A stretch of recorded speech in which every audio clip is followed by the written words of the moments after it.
안녕하세요. 오늘은 60대 이상 남성분들이 가장 관심을 가져야 할 전립선 건강에 대해 말씀드리겠습니다. 혹시 이런 증상들을 경험하고 계시나요? 밤에 화장실을 자주 가게 된다. 소변 줄기가 약해졌다. 소변을 봐도 시원하지 않다. 이런 증상들을 경험하고 계시다면 전립선 비대증을 의심해 볼 필요가 있습니다. 전립선 비대증은 50대 이후 남성의 절반 이상에서 나타나는 흔한 질환입니다. 하지만 정확한 지식과 적절한 관리를 통해 충분히 개선할 수 있는 질환이기도 합니다. 오늘은 전립선의 구조와 기능부터 시작해서 비대증이 생기는 원인, 증상, 그리고 최신 치료법까지 체계적으로 알아보겠습니다. 그럼 먼저 전립선이 무엇인지 알아보겠습니다. 전립선은 방광과 요도 사이에 위치한 호두 크기의 기관입니다. 이 작은 기관이 우리 몸에서 하는 역할은 생각보다 정말 중요합니다. 전립선의 가장 중요한 특징은 전립선 내부로 소변이 지나간다는 것입니다. 방광에서 수축되어 나온 소변이 전립선 요도를 통과하여 체외로 배출되는 구조입니다. 그런데 나이가 들어감에 따라서 어떤 변화가 일어날까요? 전립선 내부의 조직이 증식하면서 전체 크기가 커집니다. 더 중요한 것은 전립선 내부를 지나가는 전립선 요도가 좁아진다는 점입니다. 이것이 바로 전립선 비대증입니다. 40대 중후반부터 전립선이 커지기 시작하며 50대에 접어들면서 본격적인 증상이 나타나기 시작합니다. 이는 자연스러운 노화 과정의 일부이지만 적절한 관리가 필요한 상황입니다. 그럼 이제 전립선 비대증이 왜 생기는지 그 원인을 자세히 알아보겠습니다. 전립선 비대증의 가장 직접적인 원인은 남성 호르몬의 변화입니다. 좀 복잡할 수 있는데 차근차근 설명해 드리겠습니다. 우리 몸의 남성 호르몬인 테스토스테론이 전립선 세포 안에서 5알파 환원효소라는 효소에 의해 디하이드로테스토스테론, 줄여서 DHT로 변화됩니다. 이 DHT가 전립선 세포에 있는 남성 호르몬 수용체에 작용하여 전립선 세포의 증식을 유발합니다. 여기서 흥미로운 점이 있습니다. 나이가 들면서 전체적인 남성 호르몬 수치는 감소하지만 전립선 비대증은 오히려 증가한다는 것입니다. 이는 왜 그럴까요? 첫째, 남성 호르몬 수용체의 수가 증가합니다. 둘째, 남성 호르몬 수용체의 활성도가 높아집니다. 셋째, 남성 호르몬과 여성 호르몬의 비율이 변화합니다. 넷째, 전립선 내부의 5알파 환원효소 활성이 유지되어 DHT 농도가 일정하게 보존됩니다. 또한 최근 연구에 따르면 대사증후군도 전립선 비대증에 중요한 영향을 미칩니다. 당뇨병은 혈당 조절 장애로 전립선 세포의 염증을 유발합니다. 비만은 체지방 증가로 인한 호르몬 불균형이 전립선 증식을 촉진합니다. 고지혈증은 혈관 건강 악화가 전립선 조직의 산소 공급을 방해합니다. 이러한 대사 질환들은 전립선 세포의 염증을 일으키고 남성 호르몬과 여성 호르몬의 불균형을 심화시켜 전립선 비대증을 가속화합니다. 이제 전립선 비대증의 증상에 대해 알아보겠습니다. 전립선 비대증의 증상은 크게 두 가지 범주로 나눌 수 있습니다. 먼저 폐색 증상입니다. 전립선 요도가 좁아지면서 나타나는 증상들인데요. 소변 줄기가 약해집니다. 소변이 시원하게 나오지 않아요. 소변 시작이 지연됩니다. 소변을 보려고 해도 바로 나오지 않습니다. 잔뇨감이 있습니다. 소변을 봐도 완전히 비워지지 않은 느낌이 듭니다. 소변이 중단됩니다. 소변 도중에 줄기가 끊어져요. 다음으로 저장 증상입니다. 전립선이 커지면서 방광을 압박하고 방광 근육을 예민하게 만들어 나타나는 증상들입니다. 빈뇨, 평소보다 자주 소변을 봅니다. 절박뇨, 갑자기 참을 수 없이 소변이 마렵습니다. 절박성 요실금, 소변이 마려우면 참지 못하고 새어나옵니다. 야간뇨, 밤에 잠을 자다가 소변 때문에 자주 깹니다. 특히 야간뇨는 60대 이상 남성들의 삶의 질을 크게 떨어뜨리는 증상입니다. 밤에 한두 번 이상 화장실에 가기 위해 잠에서 깨어나면서 수면의 질이 저하되고 이는 낮 시간의 피로감으로 이어집니다. 그럼 이제 치료법에 대해 알아보겠습니다. 전립선 비대증의 초기 치료는 약물로 시작합니다. 먼저 알파 차단제입니다. 전립선 요도를 확장시켜서 소변이 시원하게 나가도록 돕습니다. 즉각적인 효과를 볼 수 있어서 증상 완화에 효과적입니다. 다음으로 5알파 환원효소 억제제입니다. 전립선 증식의 근본 원인인 DHT 생성을 억제합니다. 장기적으로 전립선 크기를 줄이는 효과가 있습니다. 마지막으로 방광 안정화제입니다.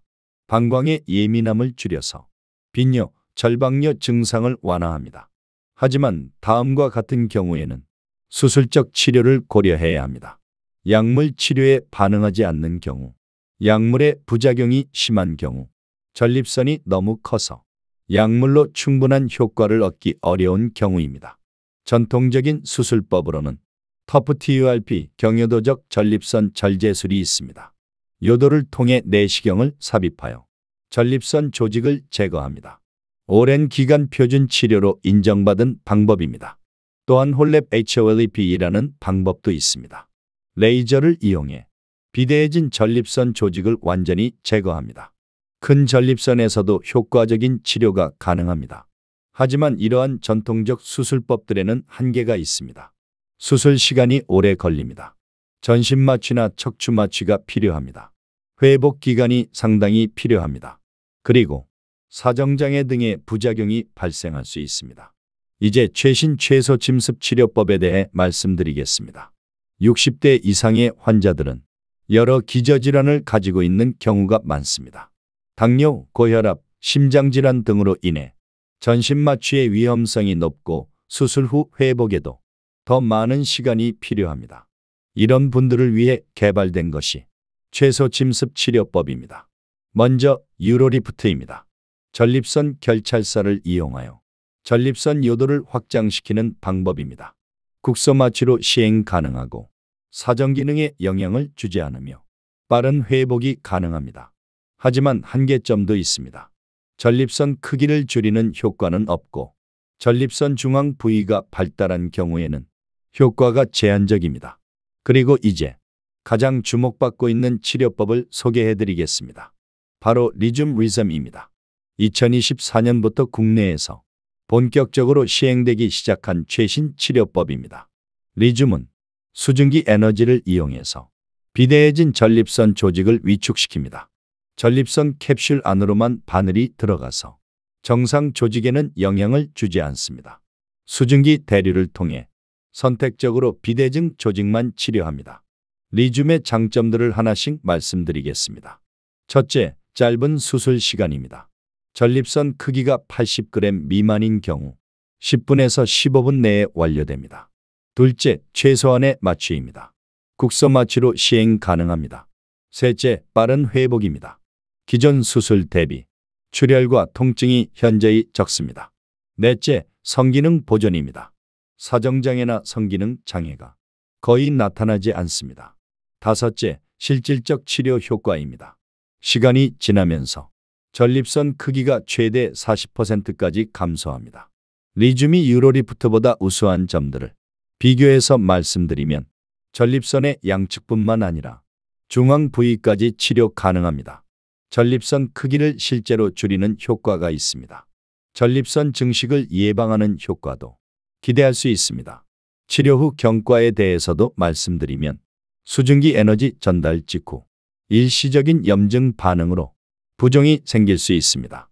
그래서 단기간 소변줄을 유지하는 경우가 있습니다. 하지만 이는 일시적이며 회복 후에는 우수한 배뇨 개선 효과를 보입니다. 전립선 비대증은 재발 가능성이 있는 질환입니다. 하지만 리줌의 경우에는 재발 시 추가 치료가 매우 용이합니다. 한번 시행 후 효과가 부족하면 추가 시술이 가능합니다. 리줌 치료 후 다른 치료법으로 전환하는 것도 아무런 문제가 없습니다. 60대 이상의 환자분들께는 장기적인 관점에서의 치료 계획이 중요합니다.